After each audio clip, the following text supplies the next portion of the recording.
The Soybean School on RealAgriculture.com is brought to you by Pride Seeds, Nodulator Pro, and Cruiser Max Vibrance Beans.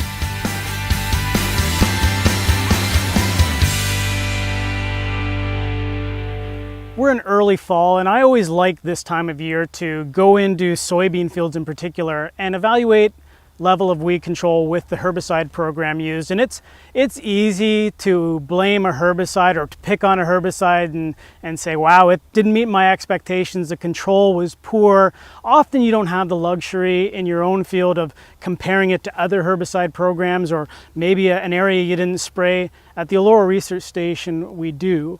And here's a good example of just how good herbicides can be, but yet we maybe don't get them the credit they deserve, right? So I'm in a plot here where this is probably the best looking herbicide treatment throughout this soybean range. It's 3 modes of action. They're all very effective, but you can see in front of me, I still have a couple of ragweed escapes, a little bit of crabgrass over there. These germinated late. They're not going to affect yield. Probably they germinated well beyond the residual ability of this herbicide. So you kind of look at this and say, wow, it's not pristine. We have to remember it could look like this. This is our unsprayed strip to the right. It's extremely weedy. It could look like 70% of the other treatments here that, you know, the control just isn't great. So always keep in mind that we can't expect a herbicide always to give us full season control, especially when we have late germinating species. So let's focus on the late germinators, because that's the next phase of weed management. What do we do about this?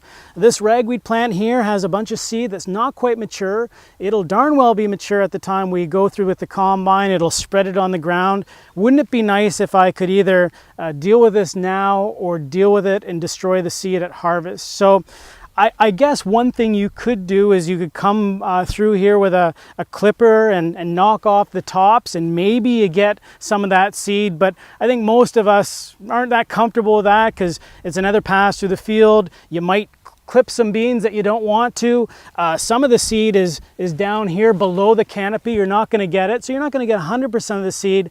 That's why I really like the Australian invention, the Harrington seed destructor, that's being investigated in Canada. The idea of that is this seed would go through the combine, would be processed through the Harrington and destroyed as it gets dispersed in the field and stop the spread of seed. So, you know, herbicides do a certain amount. It's up to us in the research community to figure out what can we do at this stage. But even still, you look at this, this herbicide's done a pretty good job when we compare it to what things could have been like.